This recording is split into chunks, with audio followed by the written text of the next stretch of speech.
Today's conspiracy theories, tomorrow's headlines. Most are still asleep and I ain't talking about no bedtime. The truth is not a Google search, you need to get your head right. The Greek goddess of illusion was called Media I'm not a coincidence theorist, I look for thread lines. Smashing every deadline, no longer smashing red wine. Though I can hear the bells chime, it feels like the end times. That probably should have been smashed on red wine. But the carnal mind is foolish, obey and end up ghoulish. Don't get used by instinct, take control and learn to use it. Make a load of earnest music, earn a few quid, learn a few tricks. Sure, the truth is persecuted, this whole world is pure abusive. Know a bit about everything and everything about nothing. Figured out my noggin while you picture out shopping. You sit about watching while I dish it out, stop it. I don't mean to sound cocky, I'm not even proud of it. It's a second itch to me just to be this out honest. I don't even need to sound honest, never been about profit. Everything but out on it, you can bet your house on it. Doubt I'll be out for the count when the sounds, and I'm down for the beat, no beat down. I mean, how long's it been? Help me out. I've been the only one who's held me down. All in the mind, hell freeze now. Still sick with it, healthy how? Few bars down and the world freaked out. I don't reach out, I seek out to speak out. I'ma recount the reasons they beat out. I'm not the way, no way. I have seen the way. Yeah.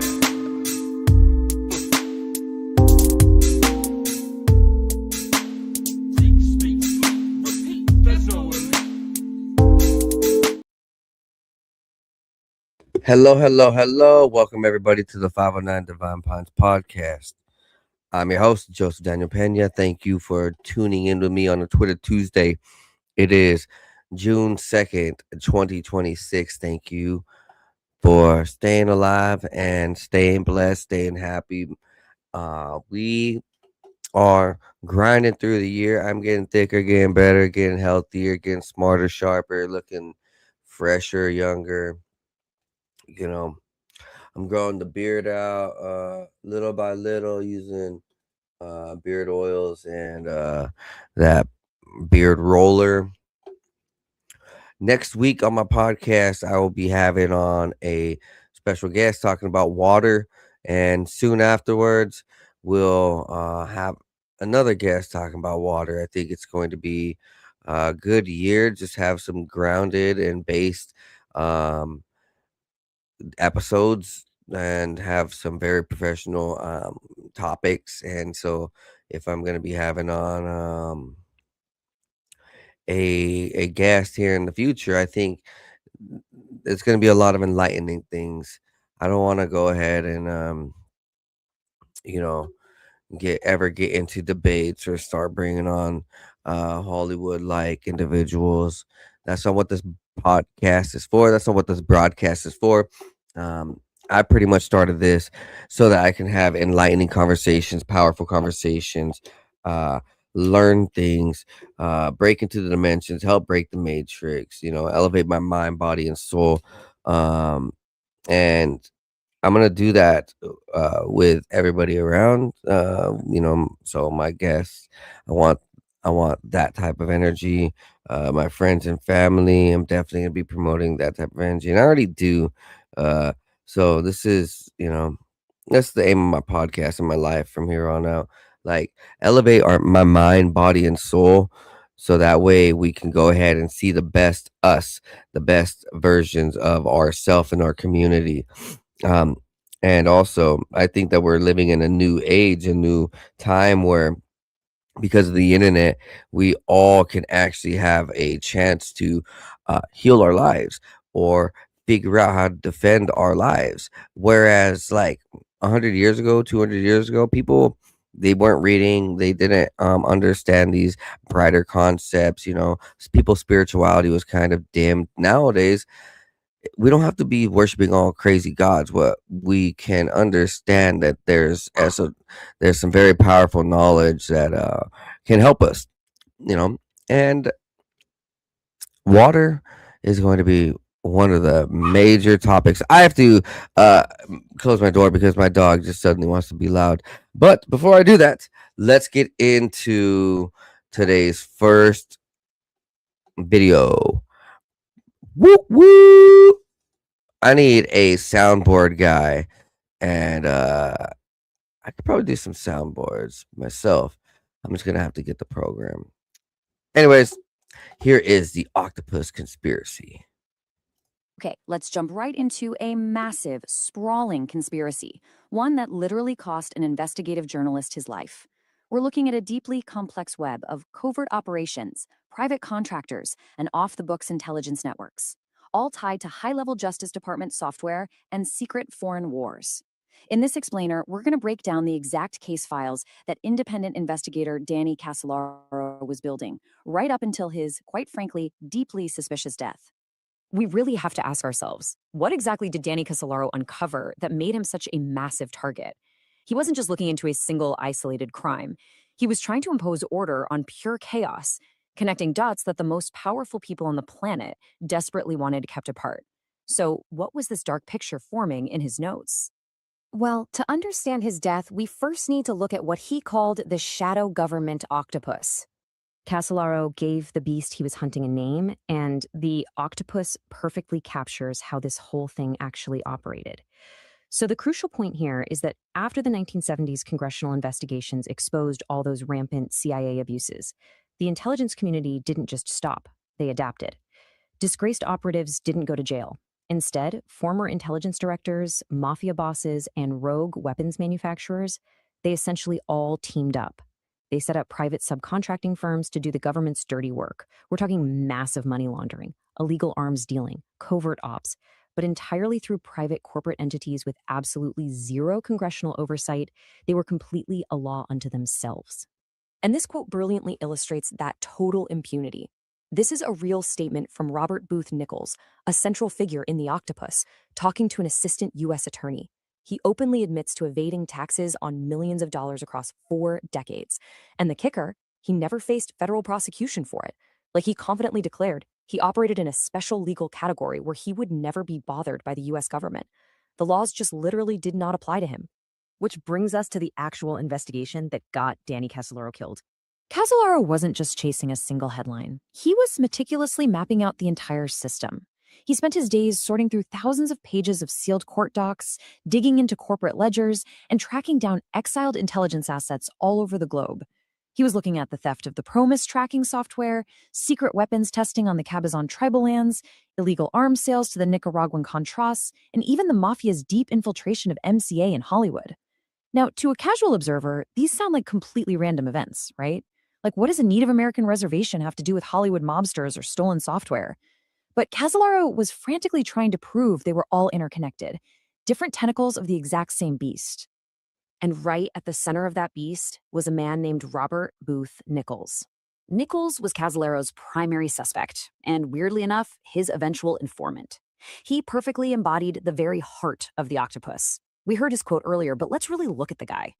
The government's official public stance was always, oh, Nichols just a brilliant con artist making things up. But the reality?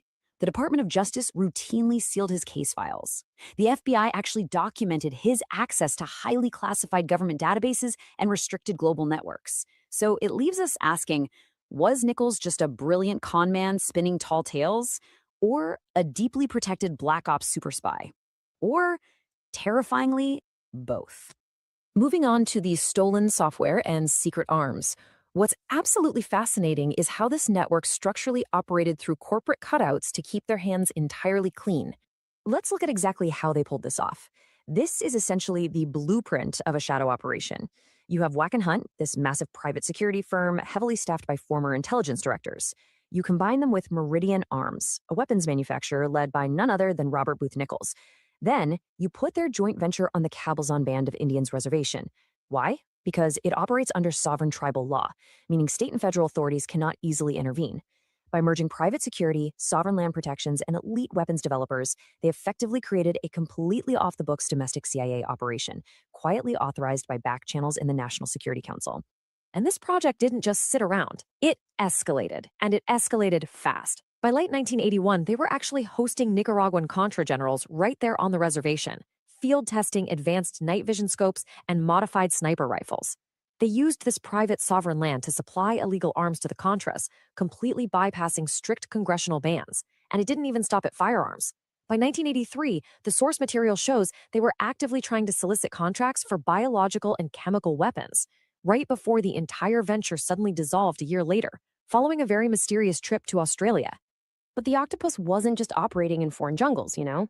They were manipulating mainstream American culture and the highest levels of the Justice Department. Case in point, Robert Booth Nichols gets hired by MCA, one of Hollywood's biggest entertainment conglomerates at the time.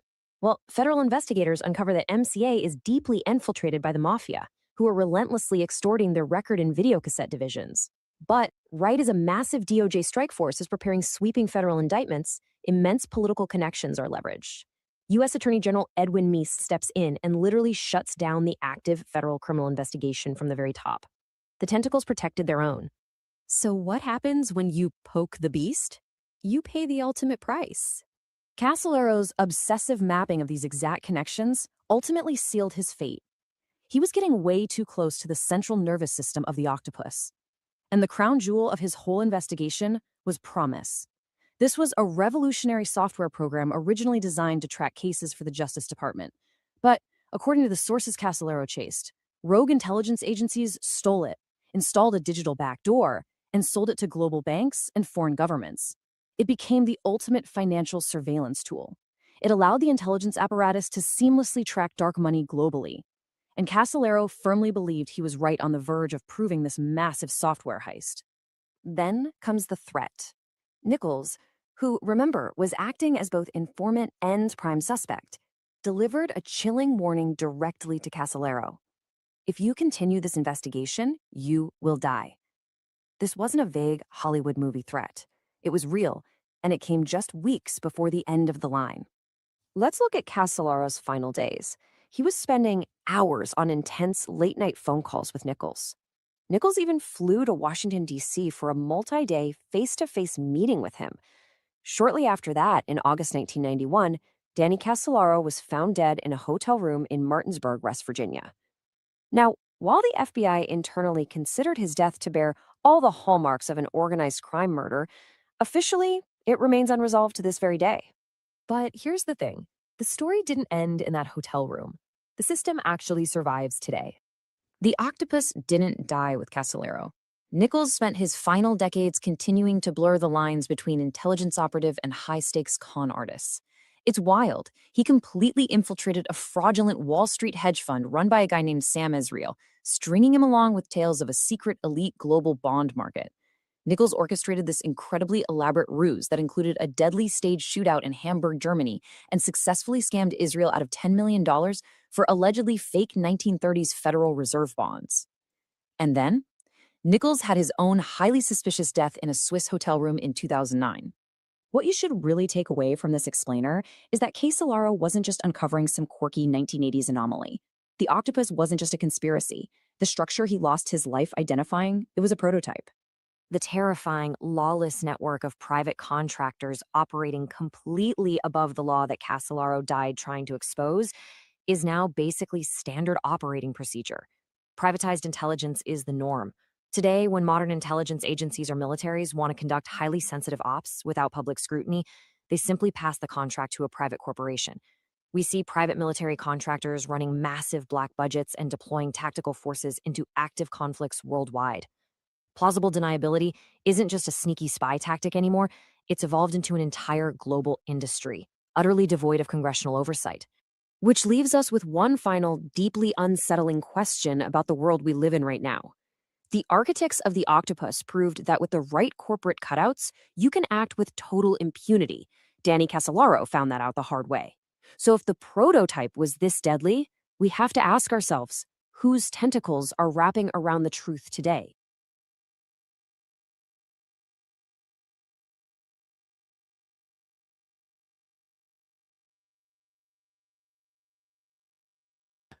Wow, pretty much a fucked up business, eh? Next up, aliens.gov. The government fucked us. They trolled us. And they made this website all about illegals. I can't believe these motherfuckers. Yeah, man. Fuck them. We got a next piece of news. Fidel Castro's daughter spoke to Katie Pavlich about the Justin Trudeau rumors. And you want to hear this. Trudeau. For years, we've heard rumors that Justin Trudeau, the former Prime Minister of Canada, could be your half-brother. What do you think of that? The only thing I can say is that his mother used to visit the country very often. Well, that may be a tell then. I guess that's a half answer. Yeah. Do you plan to call him and maybe find out? No. I won't do it. If he wants, he's going to be welcome, but I won't. I think he keeps that to himself, and you have to respect that. For years, we've heard rumors that Justin Trudeau, the former Prime Minister of Canada, She's could be your like, half-brother. his What do you mother's a whore. The only thing I can say is that Next up, we have the Chiaoshan Airport UFO. The video that the authorities hid for so long finally leaked out. The local TV station was broadcasting it live at the time. Very cool. I love the music. I don't want to get flack for music though.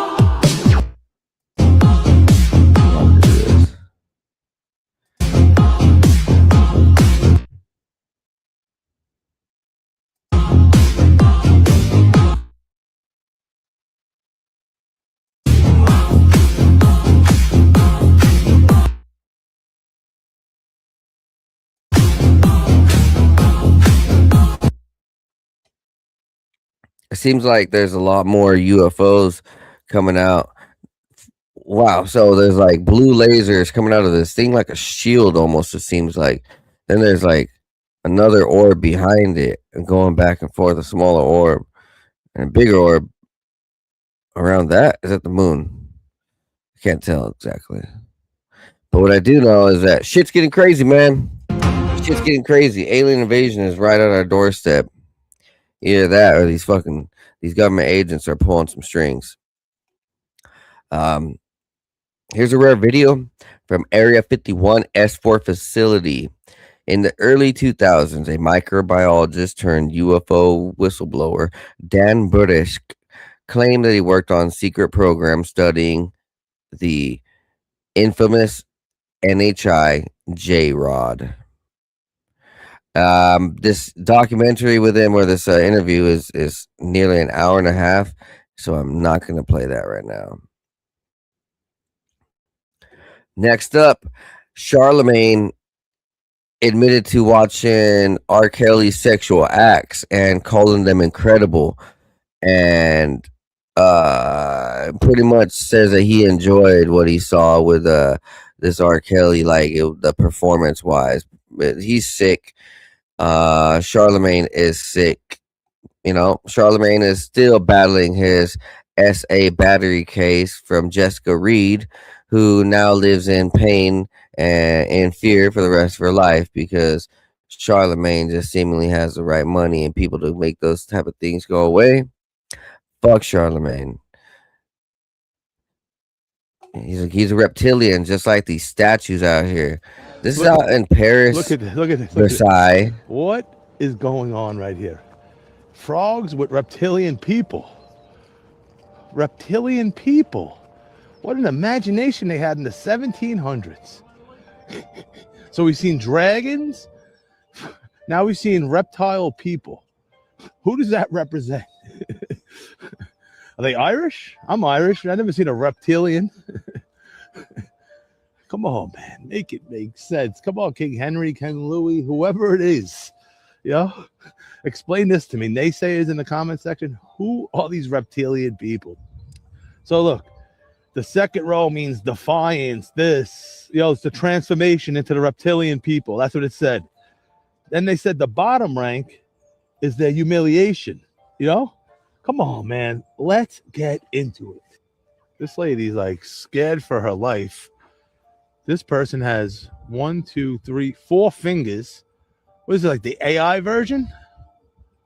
Look at that right there. Demonic. Come on, man. 1600s, 1700s? Was microdosing even invented yet? What were these people on? Reptilians? Come on, man. This thing is wild. And who are these people? Come on, why are they asking for help? Come on, man. What is the story they're telling us? Not trying to tell us. Straight up, tell us, man. Make it make sense. Listen, man, I always say they rub it right in our face, right? You kiss a toad, it turns into a prince, right? And then they always talk about the reptilian people. They're right there, you know? And then the lower row, chat said it's for humiliation.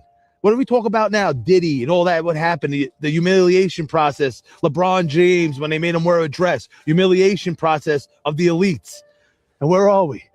At a castle, a Roman structure in France. 95% Roman stuff, 5% French. Make it make sense. They rub it in our face. The lion's the king of the jungle. He doesn't even live in the jungle. Kiss a frog. He'll turn into a prince. Humiliation factors. Come on, man. It's in our face the whole time. We're in some sort of movie simulation. I don't know what it is. I can't explain it. I just wanted to make it make sense. Man, these fucking reptilian shape-shifting like motherfuckers talking about Sway Lee, talking about Diddy, talking about all these fuckers. Charlemagne, probably one of them. I don't know. I mean, history says it repeats itself, right? And if history has statues and stories of these serpents in Eden and like reptilian like shit, you know, I don't doubt it one bit. I mean, this is a trip right here. Christian and country rock musician Philip Wayne Vaught was arrested following a 160 count indictment by a Sumner County, Tennessee grand jury for severe child SA offenses. He was taken into custody in Vicksburg, Mississippi on April 10, 2026 and is being held on a $1.5 million bond. The charge is a 160 count indictment, including aggravated rape, unlawful penetration, continuous CASA, whatever, extensive counts of exploitation and production of material, timeline of crimes. I don't what the it happened between 2015 and 2026. So that's insane. That's insane. Oh, it's not insane. What's cool actually over here is this ancient library in Tibet containing 84,000 manuscripts or more, 60 meters long and 10 meters high. Allegedly, only about 5% of the manuscripts in the library have been translated, and 0.6% have been made public. So here are all the manuscripts. So I actually saw like a documentary on this library like 10, 15 years ago. So it's cool to see an update and them still not fucking reading these damn manuscripts, right? What's taking them so long, bruh? We could have solved all the world's problems and all the world's mysteries by now if we just read these manuscripts out and if they were made public, like the Vatican, like all the other libraries that want to hold knowledge to themselves. Huh. Yeah, that's pretty fishy, huh? Next up, oh shit, it's not the clip. Well,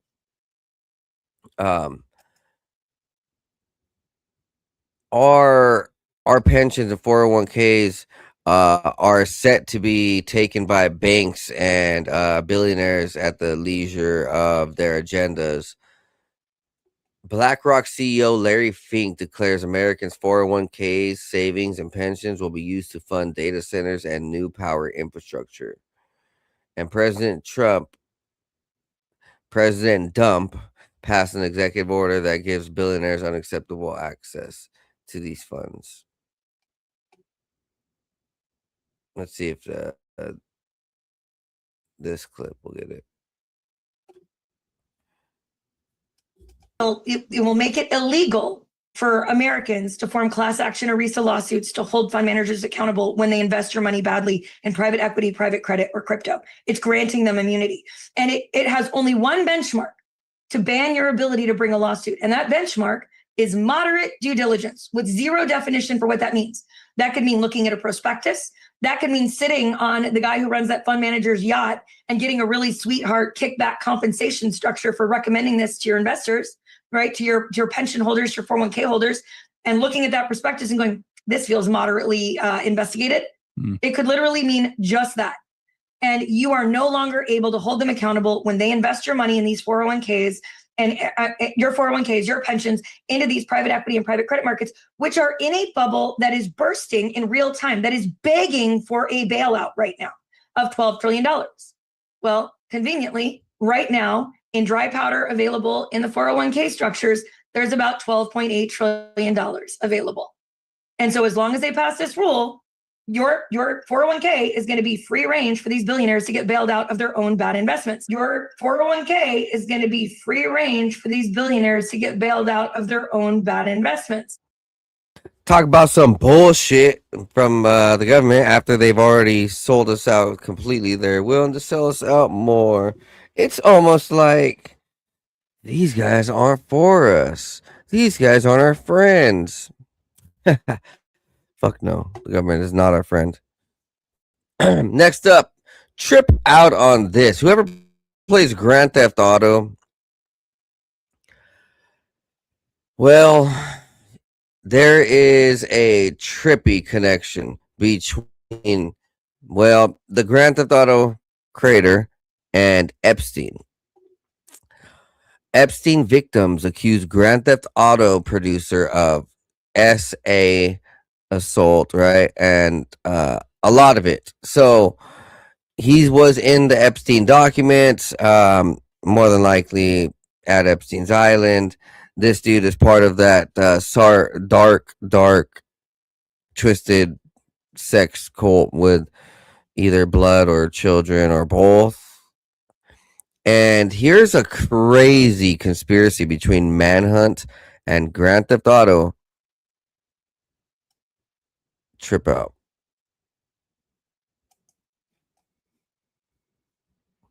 Cannibals.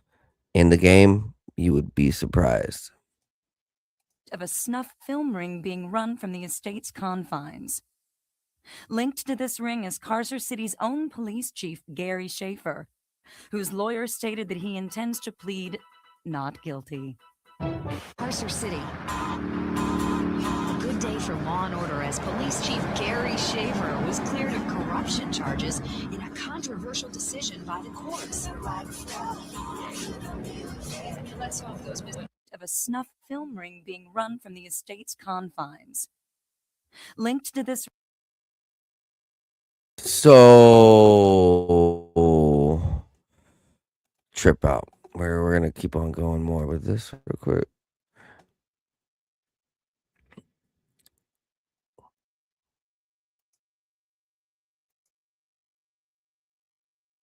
Oh, come on. In Vice City, Romero's butcher shop openly displays a brain, a human arm, and a box labeled human organs right in the window. Around back, a grave with a missing arm skeleton. The Romero family runs a butcher, a funeral home, and a hearse company, the absolute perfect cover for harvesting bodies. Their meat delivery vans read RS and Elbows. Fast forward to Liberty City stories, and corrupt billionaire Donald Love is seen eating human ribs, claiming they taste like chicken, but more sentient. It tastes just like chicken, but somehow more, sentient. The sickest part? In a GTA 2 mission, you deliver a busload of civilians to a meat factory to be processed into hot dogs. The factory sign, RS and Elbows. Cannibal cult. In Vice City, Romero's butcher shop openly displays a brain. So you tell me, the creator of Grand Theft Auto is involved with all this sick Hannibal Epstein stuff, and then inside the game, you find more of that sick and twisted references to all that. Man, I think there's much more than coincidence there, and I think that dude was also probably part of them, you know. I guess we can see Ghana definitely don't want part of them. Ghana just passed an extremely controversial bill that criminalizes homosexuality and the promotion of LGBTQ plus activities. If they catch anyone identifying as gay, bisexual, transgender, lesbian, or queer, they will face up to 3 years in prison.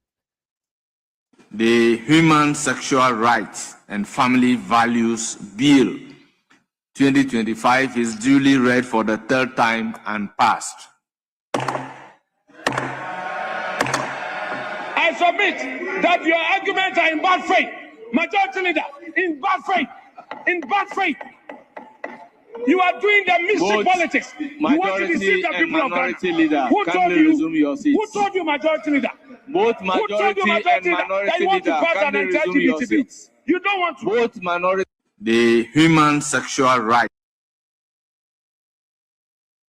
Shit's getting crazy all around the world. Personally, like, I just think that we shouldn't be targeting kids in school with the way that these books are going and the way that these laws are going and the way that all that shit is going. It's really creepy. Just keep it away from kids. And let adults make whatever the stupid ass decisions they want. If they want to never have kids again, let their dumbasses never have kids again. But like, just leave it away from kids. You know, whatever. Live and let be. Let's check this out. So this is from the Matt Beal podcast. Lewis and Clark reportedly documented thousands of elongated skulls at a site called Coffin Rock. We're going to listen to this. Yeah, so the elongated skull thing. Walk us through what's happening there. All right. Well, first of all, when we think of elongated skulls, you think of Paracas. And there's lots of them there. There's hundreds of them. But That's in Peru. In Peru, yes. Yep. The highest concentration recorded in history was recorded by Lewis and Clark in Longview, Washington. Was about 3,000 on one spot called Coffin Rock. Now, the Native Americans on the west side of the Cascade Mountains, up in the Oregon Territory, were all in the Lewis and Clark era and before. Were all they all modified their skull in one way or another. The ones on the east side actually called them flatheads. The Chinook, the Salish, and a bunch of other people. Basically, they had a few different ways of doing it. But if you were a free-born Native American, you would have your head cranially. Your cranium would be modified in your first year of life. If you were a slave, or then your parents weren't allowed to do that. And if there was like some infection or something, it was like a curse from the gods. Now, this has almost been completely erased from history. Concomly was the Chinook chief that Lewis and Clark met, and when they published their notes, their journals, he was as famous as Sacagawea. He was. I've got a book that's a 1960s Smithsonian Institution publication talking about his skull, and it's the famous Chinook chief Comcomly. They knew who he was, well known up until recent times, and he had a pronounced elongated skull that he believed made him smarter and shrewder, and he was a good friend to the white man and all this stuff, but it's kind of been erased from history. And you start looking around and you find that everywhere you go where there was a bunch of these skulls, the island of Niue, well, that's kind of been erased from history. Yep, there's a Chinook one there. Where's the island of Niue? The island of Niue is down by Papua New Guinea, if I remember right, down in that area.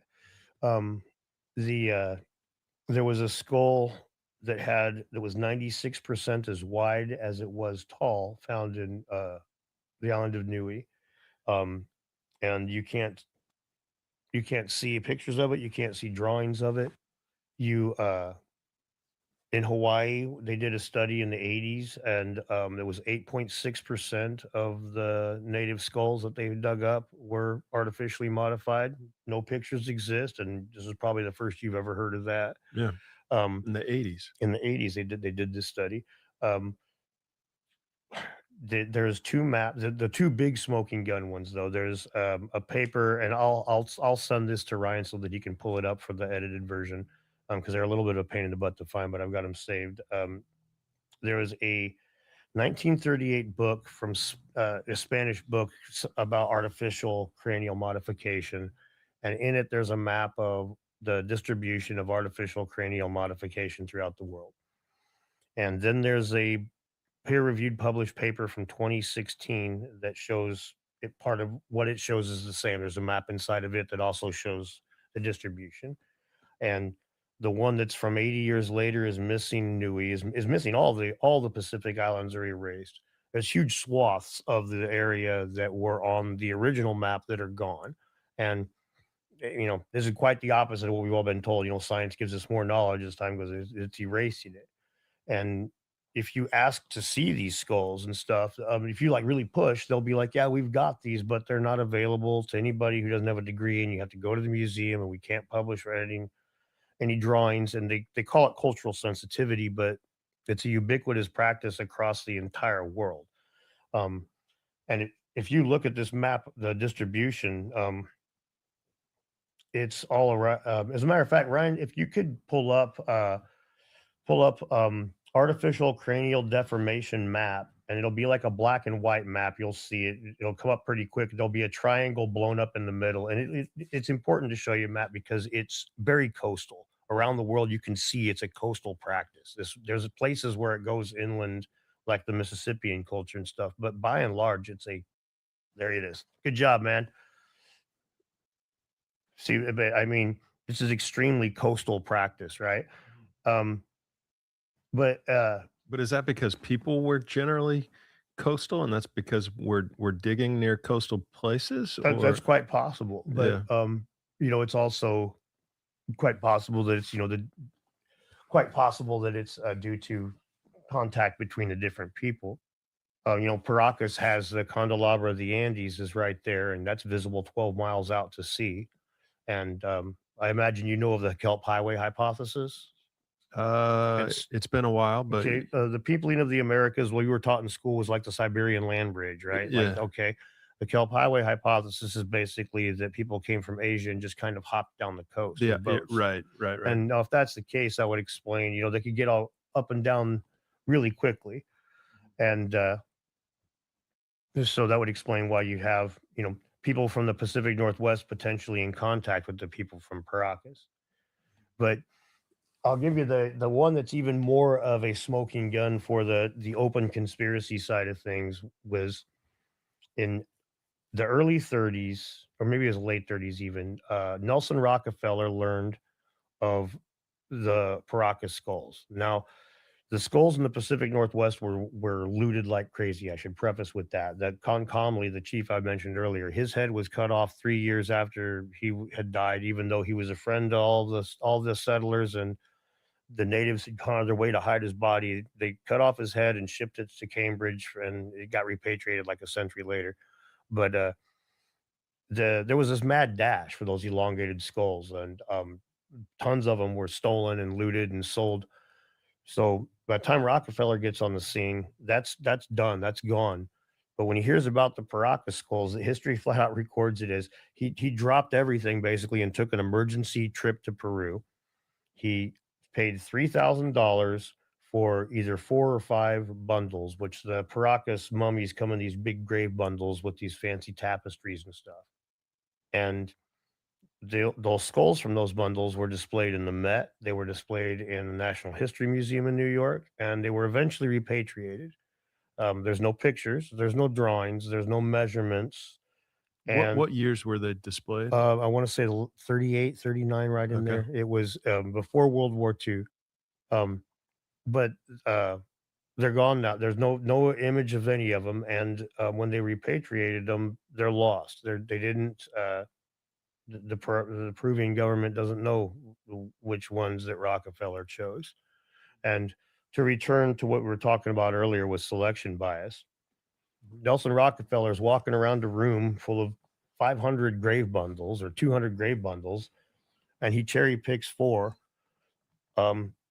If one of them had 3 eyes and big horns growing out the top of its head, do you think he left it there, or do you think he took it with him? Right. So this is where the most anomalous ones in the record not only disappeared, but they deliberately, you can't see the pictures, you can't see measurements. And when we repatriated them, well, it just kind of got lost. I don't know. It's the maps lose information as time goes on, and we lose information as time goes on. I do think that Lewis and Clark and the Washington, Cavalry, George Washington and all of his political offspring and friends and all them, they had something that they were going after over here. Not too sure what it is. But we're going to go forward. 12 junkyards in 6 weeks mysteriously burning up. Isn't that just a coincidence as all these laws come out to get rid of old cars? So they burn them down. Protect your junkyard, y'all.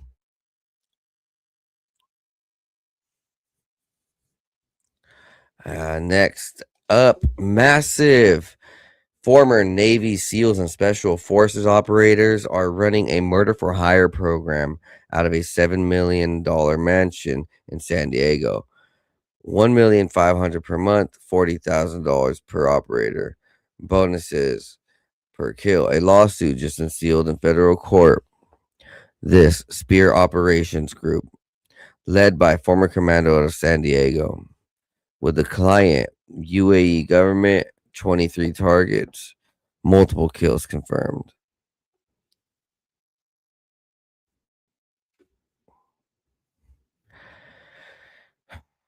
Pray for Israel, and I mean pray for Lebanon. Pray for Lebanon because Israel's attacking them and dropping white phosphorus. It's all demonic what Israel's doing. This archdiocese would demons definitely tell you demons the same. Demons indeed can break into the physical world, and at times they can be seen. We actually have some photos of such things, and that we have documented that. Sometimes people will see shadow men. Many people who are possessed will see indistinct dark shadows, possessed houses, globes of light, all sorts of things, and more direct manifestations, evil hands. We've seen that, and actually images of beast-like creatures. So at times, demons will be manifest in this world. I had an incident not too long ago where someone who had a particular gift, and we documented that gift, and she was shown a picture of a UFO. She said it's a demon. There's no question in my mind, personally. Again, demons indeed can break into the physical world and